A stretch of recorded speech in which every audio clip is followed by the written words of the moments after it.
So you think you know road trips? Maybe you've spent hours behind the wheel, windows down, wind in your hair, the open road stretching out before you like a promise. There's a certain freedom in the American road trip, the kind you see in movies, where every mile brings a new adventure and every pit stop is a story waiting to happen. Maybe you've done Route 66. Windows down, classic rock blasting, a diner where Flo calls you Han and slides you a slice of pie that tastes like nostalgia. The kind of trip where you measure distance in playlists and memories, not just miles. Now crumple up that dream and toss it. Forget everything you know about road trips because we're about to take a detour, one that leads far from the familiar highways of the West. Welcome to a road trip in China. Here the rules are different, the roads are unpredictable, and the adventure is, well, let's just say it's not what you see in travel brochures. My fantasy? Cruising through misty mountains, the kind you see in ancient paintings. Maybe I'd stumble upon a wise kung fu master meditating by a waterfall, ready to share secrets of the universe over a cup of tea. I pictured winding roads, tranquil villages, and a sense of discovery around every bend. Reality? A dented sedan, boxed in by 1,000 identical white cars, all honking in a chaotic rhythmic symphony that's less zen and more urban jungle. The air is thick with the sound of horns, each one a different note in a never-ending concerto of impatience. The GPS lady with her calm, robotic voice suggests I drive into a river. I double-check the screen, hoping it's a translation error, but no, she's insistent. Turn left in 100 meters, straight into the water. Thanks, technology. When I told my Chinese friends I'd drive from Beijing into Hebei, they looked at me like I was teaching a cat to file taxes. Why would you do that? They asked, genuinely baffled. Nobody does that, not even our parents. Why drive? The train is faster, cleaner, not insane, they said. And honestly, they had a point.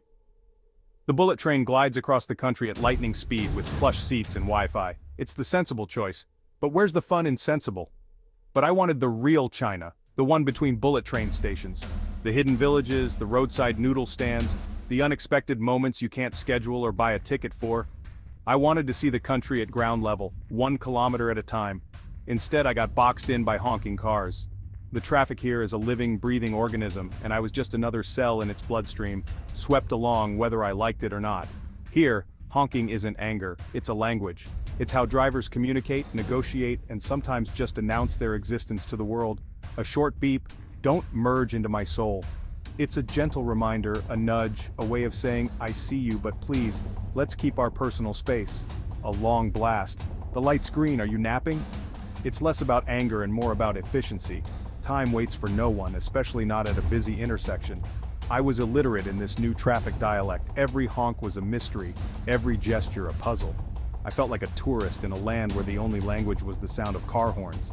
Scenic detours?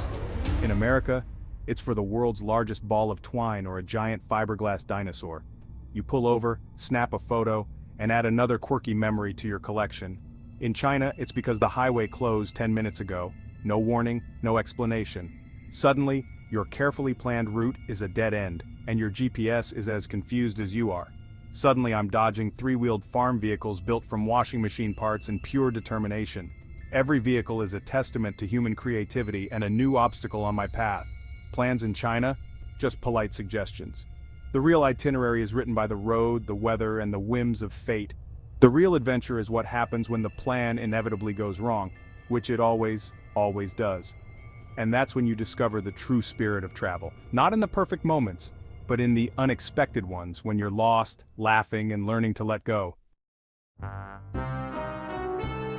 Leaving Beijing isn't just driving away, it's a prison break. The city's sprawling highways wrap around you like a maze, and every exit feels like a false promise. As you edge further from the city center, the skyline fades, but the sense of escape only grows stronger. For hours, you're trapped in concrete rings, seeing the same signs on repeat, wondering if you'll ever escape. The highways loop endlessly, each one looking just like the last, and the monotony starts to play tricks on your mind. It's as if the city doesn't want to let you go, holding you in a never-ending embrace of asphalt and neon. Finally, you break free. That's when the GPS loses its mind. Turn left, into a field, where a man on a buffalo stares at you like you're the week's entertainment. The digital voice, so confident in the city, now sounds lost and confused, sending you down dirt tracks that barely qualify as roads. Maps are updated whenever, but roads are built overnight. One day, there's a rice paddy, the next, a brand new highway. The landscape changes faster than any app can keep up, leaving your navigation hopelessly outdated. You learn to ask for directions the old way, point, grunt, hope. Communication becomes a game of charades with gestures and laughter filling in the gaps where language fails. Sometimes a simple nod or a wave is all you need to find your way. Old men debate your fate, then send you off with a smile. Their advice is a blend of wisdom and local gossip, and you trust them more than any satellite. Their directions might take you the long way, but you'll see things no GPS could ever show you. They're right more often than the GPS. The locals know every shortcut, every hidden path, and every new road before it's even on the map. The highways are pristine and empty, but right beside them, a farmer plows with an ox. It's a surreal contrast, gleaming asphalt and ancient tradition separated by just a few meters. It's the 21st and 11th centuries, side by side. Cars speed past, while life in the fields moves at the pace of centuries past. The old and the new coexist in a way that feels both impossible and inevitable. It's time travel, and it's beautifully weird. Every journey is an adventure, where technology falters and human connection guides you home. In this land, the past and future are neighbors, and getting lost is just another part of the story. Rest stops in America? Predictable. In China, it's a spin of the wheel, maybe a sparkling Starbucks, maybe a bunker with a chain-smoking man selling instant noodles and duck neck. The bathrooms? Squat toilets, no instructions, no toilet paper. It's a workout and a humbling lesson in gratitude for chairs. The food? Forget McDonald's. It's a bubbling vat of mystery. Red sausages, tofu sponges, unidentifiable meat on sticks. You point, they serve, you chew and hope for the best. Sometimes it's delicious, sometimes it's a gamble. But there's a sense of community, families picnicking, truckers slurping noodles, kids running wild. It's messy, loud, alive. You might not get a perfect coffee, but you'll get a slice of real life served on a questionable skewer. Every road trip needs a surprise. Mine? Shijiazhuang, a city known for factories and smog, not tourism. But beneath the grit, I found a punk rock scene. A graffiti-covered bar, a band thrashing in Mandarin, kids in leather jackets. It was like stumbling into New York's East Village 1980s edition. Locals were funny, cynical, open. They complained about jobs, parents, marriage, universal stuff, but with smokestacks as the backdrop. Their music was rebellion in a place built for conformity. The city itself? Brutalist, honest, not pretty. No temples, no gardens, just real life, unapologetic. Shijiazhuang wasn't trying to impress, and that's why it did. After the city, I craved quiet. I took a random exit, found myself in a village not on any map, let's call it nowhere. My dusty car was the event of the year. People stared, curious, not hostile. Life here ran on sun, seasons, and chickens, especially chickens. They owned the road, and I learned patience, inching past a rooster conference. An elderly woman invited me for tea, all smiles and gestures. Her home was simple, a coffin in the corner, her own, ready and waiting. It was practical, oddly comforting. The village ran on favors and vegetables, not money. No mall, no theater, just a communal water tap and endless gossip. It wasn't paradise, but it was real community. For a day, I was the main event. Road trips are about food. In China, that means preparing your stomach for adventure. Forget General Tso's, this is the real deal. My rule, if a local eats it with joy, I try it. That led to donkey meat noodles, delicious, and a reminder I was far from cheeseburgers. I ate silkworm pupae, crispy, gooey, nutty. Stinky tofu, smells like garbage, tastes complex. Your nose screams danger, your mouth says not bad. But it's not just shock value. Every town has its own dumplings, pickles, breakfast pancakes. Simple, honest, made with care. Chinese food isn't one thing, it's 1,000 things, best found at a dusty roadside stall for $1. Highway hypnosis in America? Billboards for lawyers and fast food. In China, it's baijiu and skin cream. Baijiu, grain alcohol that tastes like paint thinner. Every few kilometers, a billboard serious man, serious drink. It's the fuel of business deals and banquets. Then, skin-whitening ads, pale women promising a flawless life. Here, paleness means beauty and class, the opposite of America's tan obsession. Sometimes the billboards make no sense. A cartoon pig selling tires, a family picnicking for nuts and bolts. It's a surreal art gallery at 120 kilometers per hour, and way more interesting than another Cracker Barrel sign.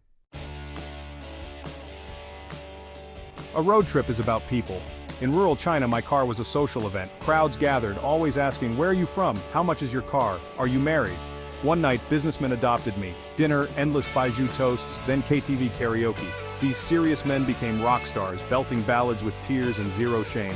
And yes, I had to sing Hotel California. Then there were the grandmas, morning tai chi, afternoon tea, watching the world with amused suspicion. They're the heart of every town, living through more change than most can imagine. From karaoke kings to tea-sipping grandmas, I met people who were generous, proud, and funny. Behind the headlines, China is just people, singing, gossiping, and making sure the chickens don't get run over. As Beijing's skyline reappeared on the horizon, shimmering in the fading light, I rolled up to my final toll booth, China's punctuation mark at the end of a long, unpredictable sentence.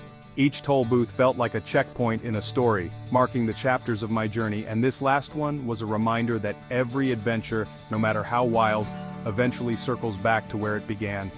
My car was caked in a thick layer of dust, a badge of honor from days spent weaving through rural back roads and bustling city streets. My mind was a jumble of memories. Punk rockers blasting music in tiny clubs, the spicy aroma of donkey noodles from roadside stalls, and the ever-present neon glow of baijiu billboards lighting up the night. Every mile had left its mark, both on my car and on me. This wasn't the road trip I had pictured when I set out. It was messier, louder, and far more surprising, but in every way, it was better, richer, more real, and filled with moments I never could have planned. In America, road trips are about chasing nostalgia, long, empty highways stretching into the distance, the promise of solitude and freedom, the romance of the open road. It's a journey inward, a search for quiet and space. But in China, you're never truly alone. The highways are alive with people, stories, and constant negotiation, with traffic, with crowds, with curious strangers who want to know where you're from and where you're going. Every stop is a new conversation, every delay an unexpected encounter. The real China isn't found in the postcard images of the Forbidden City or the Great Wall. It's hidden in the everyday rhythms of small towns, in the laughter echoing down village streets, in the quiet moments of daily life far from the tourist crowds. It's in the chaos you witness from your car window, the tangled intersections, the spontaneous acts of kindness, the contradictions that make you pause and smile. China is a place where order and disorder dance together, and you learn to appreciate both. On these roads, you learn humility. You learn to let go of control, to embrace the chaos, and to find joy in the unexpected. A roadside festival, a stranger's smile, a moment of connection that transcends language. Communication becomes more than just words. Sometimes a shared bowl of noodles, a gesture, or a laugh says more than any phrase you could memorize. Food becomes a universal language, and every meal is an invitation to connect. You return home with stories, strange, funny, deeply human stories.